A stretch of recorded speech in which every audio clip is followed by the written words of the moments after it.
list of standard features, a size that could only be referred to as just right, and then of course that class-leading warranty coverage. The 2002 introduction of Kia's then off-road domesticated Warrior made for a sales success. Kia rode on that wave for the first generation until it no longer could. Forced to go back to the drawing board after nearly 8 years of fuel price increases against the old model's subpar fuel economy. And in 2010, the second generation Sorento rolled off the line as an American-built 2011 model.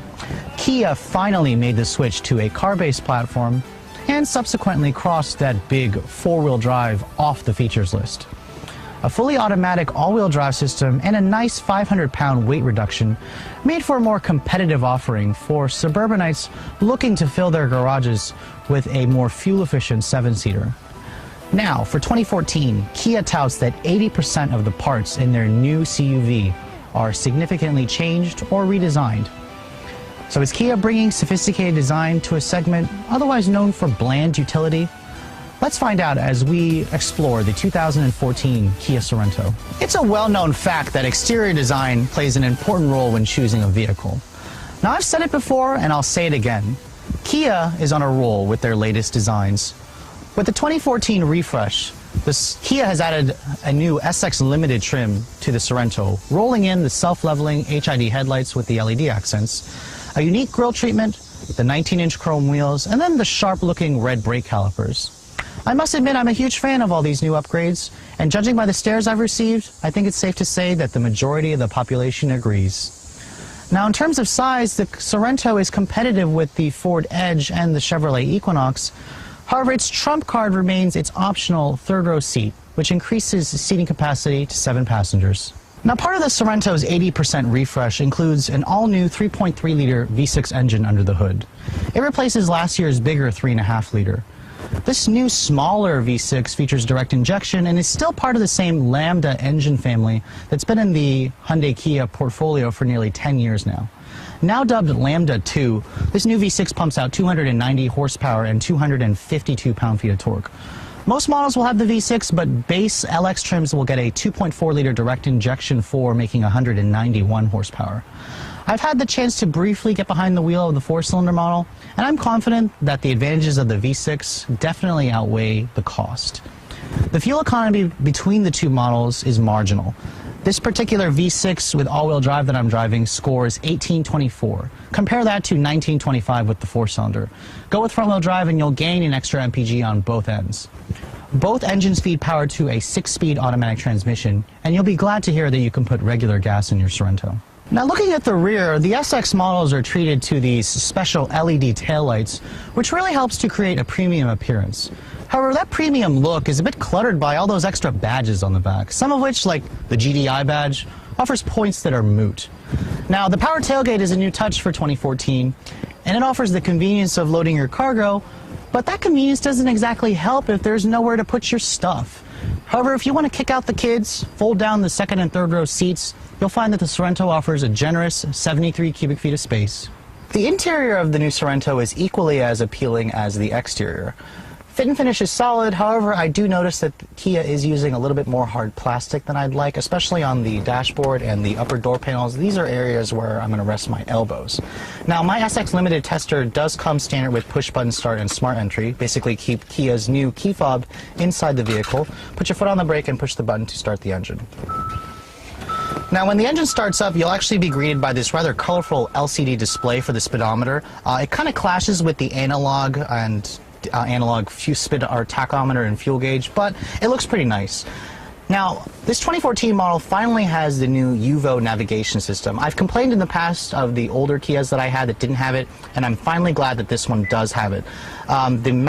The map graphics are quite colorful to look at. They're beautifully rendered. The street names are really legible. The voice commands work well. I do notice there are a couple of features missing. For example, Kia does not give you apps like Toyota's Entune or maybe even like BMW apps. However, what you do get is UVO e-services. That's basically Kia's version of Ford's Sync and Toyota's Entune, where the car will actually keep track of maintenance records. You can pull up a music jukebox. Speaking of music, you no longer need Kia's proprietary iPod cable. You just need the standard cable that your iPod or iPhone came with. You can just plug it in there, so that's a nice new upgrade. Now, this 8-inch touchscreen on my tester is really really well done. It's responsive, it works extremely well, much better than Ford's My4 Touch system, so Ford really should look at Kia's design when it comes to upgrading their My4 Touch. Now, a 6-speed automatic is the only transmission available, and it does come with this handy backup camera. It gives you distance markers, but no trajectory. However, on the limited model that my tester is, you do get the parking sensors in the back. Now, one feature that I imagine most owners probably won't care about is Kia's new Flex Steer driver adaptable steering system. All this does basically is it cycles between a sport, a comfort, and a normal mode. It just varies the resistance of the steering wheel. I imagine most of the soccer moms that buy this car will probably just leave it in normal mode and not touch it.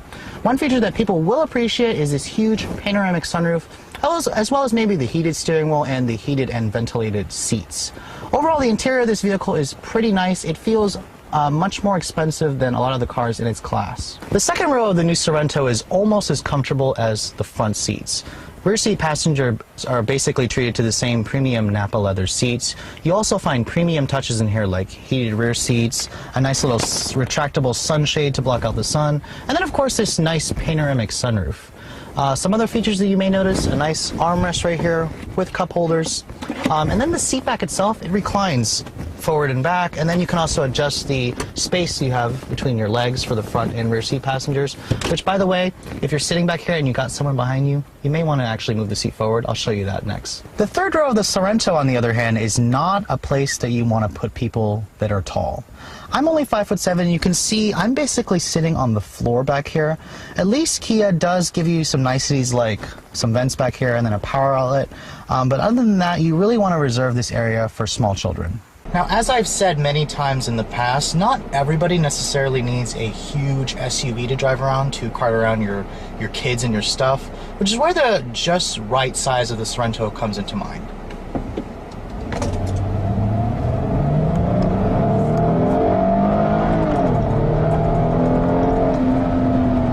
Now, the first thing I'm noticing immediately is definitely the smaller size of this vehicle. It slots right in between a midsize Explorer, for example, and a compact Escape. It's basically in the same size as their Edge, for example.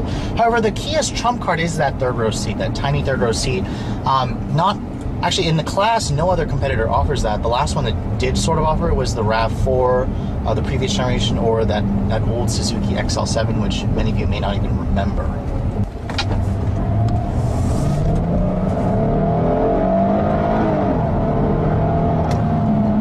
Now, this new V6 offers plenty of power. At 290 horsepower, it's one of the most powerful engines in the class, and the Sorento definitely moves out pretty quickly. 0 to 60 times are about 7.5 seconds. It's roughly the same as last year's larger 3.5 that didn't have the direct injection. Honestly, I like the new engine, and Kia and Hyundai make a pretty good V6. I have no complaints with the sounds, the refinement. It all sounds fantastic, and it pushes the vehicle out pretty well. The fuel economy for this vehicle is rated at 16.24 roughly. That's about the same as you get as a bigger Explorer, Pilot, Highlander, which is a little bit disappointing. Kia actually didn't even improve the MPG for this 2014 update. I kind of think they should have. Honestly, in my real-world testing, I've been getting about 16 in the city. My best that I got was about 23 on the highway. Combine that with a pretty small 17-gallon gas tank, and you'll be stopping to refuel this thing quite often. I only got maybe about 300 miles per tank. Those of you who don't have a lead foot like myself will probably end up getting a little bit better MPG. Now, the seats for the Sorento are also very comfortable. You get a pretty nice high seating position that's very important with an SUV like this. And the vehicle just feels just right. The steering, on the other hand, is typical Kia. It's very light, it's very numb. In terms of inspiring confidence for the driver, this vehicle just doesn't do that for you. It's a family hauler. Which brings me to my other point. What's the point of having this adjustable steering system that adjusts the resistance? Honestly, in normal mode, Kia says that it'll offer the best balance between heft and weight, and honestly, it's probably the mode that most drivers who buy this thing will probably leave it in. When I put it in sport mode, which Kia says they want you to use it when you're on the highway, the vehicle just has a really heavy steering. It just feels artificially heavy. It doesn't add any more precision or anything like that. I mean, the vehicle handles pretty well. It's not like it's a really cumbersome vehicle to drive. The one thing Kia did fix is the ride quality. The previous Sorento, well, not really previous, the 11 to 13 models, had a very stiff ride. It just crashed over bumps, and Kia listened to the complaints, so I'm glad they're listening to that. And the ride has a nice, comfortable balance between softness and tautness. It doesn't feel floaty at all. Even with these 19-inch wheels, the vehicle still rides relatively refinedly. Another thing that's really good about the Sorento is the quietness of the cabin. It's just incredibly hushed. The V6 is hushed. The 6-speed automatic keeps the engine at low RPM on the highway, and there's very little wind and road noise in this vehicle. It's an excellent highway companion.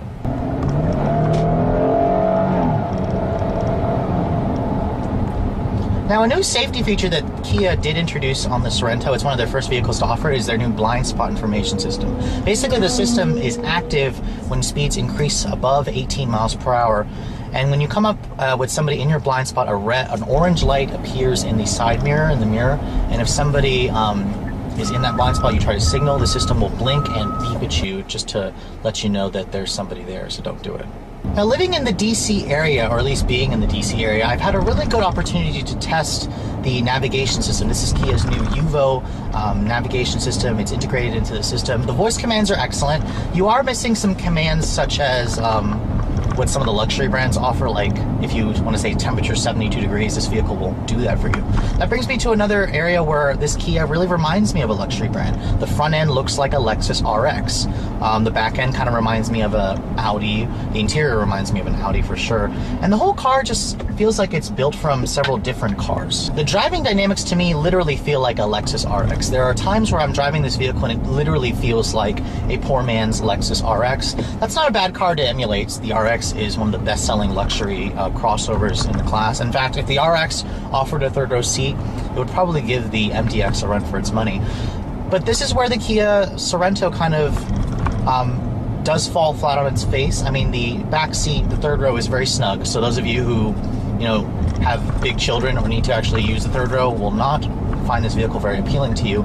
And you know, at the price that this top-of-the-line SX trim or SX Limited that Kia is asking, at $41,500, this vehicle is pretty expensive. You could actually get into a luxury branded SUV like an Acura RDX. The RX does start about $5,000 higher, but I mean, overall, the Sorento at this trim level is pretty expensive. The good news is this vehicle starts in the mid-20s, around just under $25,000 for a base model.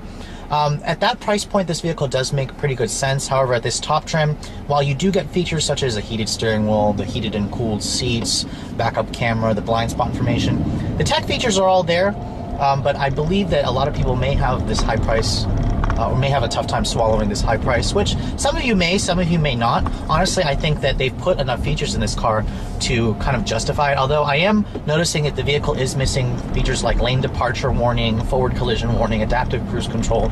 All those features are available on Kia's top trim Cadenza. I'm surprised why they didn't include it on their flagship, per se, SUV, because if you remember, Kia doesn't have an SUV bigger than this. The Borrego is gone, and this is essentially the biggest SUV you could buy from Kia today. Now, the one thing Kia really did nail is the powertrain. The 6-speed automatic, although it lacks a sport or a sport mode or paddle shifters, it shifts very smoothly. In fact, this is probably one of the smoothest 6-speed automatics I've ever driven. The V6 is very smooth and refined, and the whole vehicle, it feels expensive, and it needs to be at this price point. So I'm very proud of Kia for just upping the refinement of all their cars. I mean, back in the day, I mean, you could go back 10 years ago and their cars, the engines were just kind of loud, crude, they weren't very refined, and that's just simply no longer the case.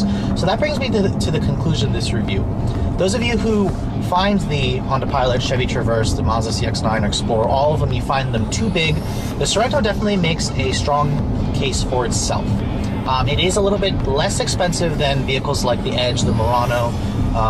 At the same time, vehicles like the Cross Tour, the Venza are actually a little bit less expensive than this vehicle. But Kia still offers a strong value proposition as well as that strong warranty, and I'm really excited to see what other great things this company is going to bring us. Just because from what from the direction they're heading from all their current products. But with all that said, hope you guys have enjoyed my overview of this 2014 Kia Sorento.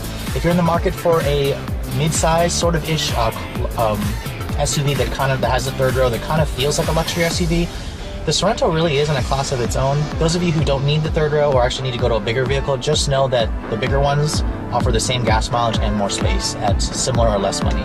Thanks so much for watching, guys. I'll catch you all later.